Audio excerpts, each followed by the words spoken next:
Are you tired of putting in the hours run training while still feeling like you're not making the progress that you really feel like you deserve? In a lot of cases, the reason that runners don't make progress isn't because they're not willing to put in the work, it's because they're not putting in the right work. We know that what we do in our training is so much more important than how much we do. But unfortunately, most runners use a very limited set of tools in their run workouts, leaving a lot of performance improvements on the table. Well, pull up your running socks and drop your pace clocks because a recent study has just confirmed that an approach we use for our training could allow you to run faster with 45% less training time than traditional methods. Don't believe it? I don't blame you because it sounds too good to be true. But keep watching because we have hundreds of athletes who are experiencing just what this study has now proven. What's up, motivators? My name is Taryn, and when ordinary people want to accomplish something personally extraordinary in endurance sports, they use motive training plans. Let's do it.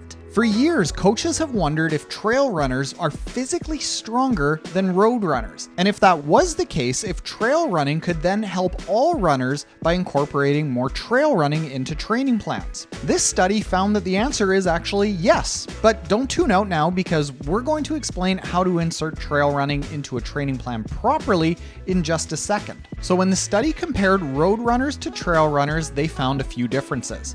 In this study, the road runners were national level, while the trail runners were world class. Road runners in the study maxed out at just the marathon distance, while trail runners maxed out at 14-hour running events. The road runners did more strength train than the trail runners, but shockingly, trail runners were still able to generate 23% more torque and 16% more power than the road runners. This study found some weird data about how much energy the road and trail runners used, but we know from studies like this one that the more explosive power that was shown by the trail runners typically means that runners can run faster without using as much energy. But where it really gets cool is that they found that road runners had an average training volume of 79 hours per month, while the trail runners ran an average of just 43.6 hours per month. So let me just drive this home. Trail runners put out more power while using less energy, ran 5 times longer races, while competing at a higher level, all while strength training less and putting in 45% fewer training hours than the road runners. This is like the holy grail of being able to train less while generating better results. Now, you might think that you should just go and do all of your running on trails, and I've actually done this with great success, but I do think that there is a proper balance to how we incorporate trail running into a training plan so that we can get the best of both the road and trail running worlds. First, in our training plans, we prompt our athletes to do most of their long runs on trails or hills. You can too, because most long runs should be under your zone 2 heart rate cap, so pace doesn't really matter. You can even hike the entire time of the run with your heart rate in zone 2, and it's still a great workout. Recovery runs can be done the same way. Put on a heart rate monitor, ditch your target run paces, get on some trail shoes, and head out to the trails for as many long runs as you possibly can. Next, your fast interval and tempo runs should still be on a road or track.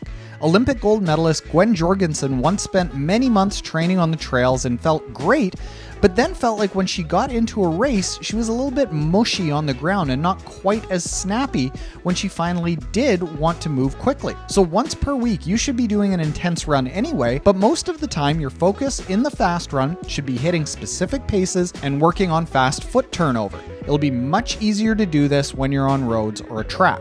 Finally, once every 4 to 6 weeks, our plans include a super high intensity, high power, steep hill workout with intervals of anywhere from 15 to 60 seconds. Remember in the study when they found that trail runners had much more explosive power? This workout will get that for you.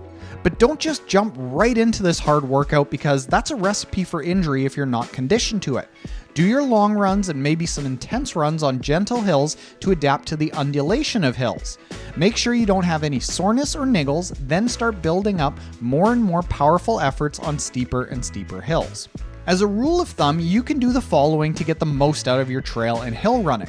Do roughly half of your run volume on trails and hills. Besides the performance benefits we've already talked about, you'll also be lowering your chance of injury. Low intensity trail and hill running should be dictated by heart rate, never pace, while intensity work should be dictated by perceived exertion. Finally, be very, very cautious of hills and trails when you're just starting out. While a high proportion of running being done on trails can decrease your likelihood of injury in the long run, it's not something to jump into in the short run. Expect it to take 3 months of gradually including more and more and steeper trails into your training until you're ready to really rip some big, long, or intense runs. Thank you for watching. Make sure to hit the subscribe button if you want more weekly training tips designed specifically to help ordinary people accomplish something personally extraordinary in endurance sports. And hit the notification bell to not miss those videos when they come out. Finally, if you liked this study, click the video that's on the screen now where we discuss an amazing study that found a run technique that can help runners of all levels go 3 to 8% faster at the same effort just by changing your run cadence. Later, motivators.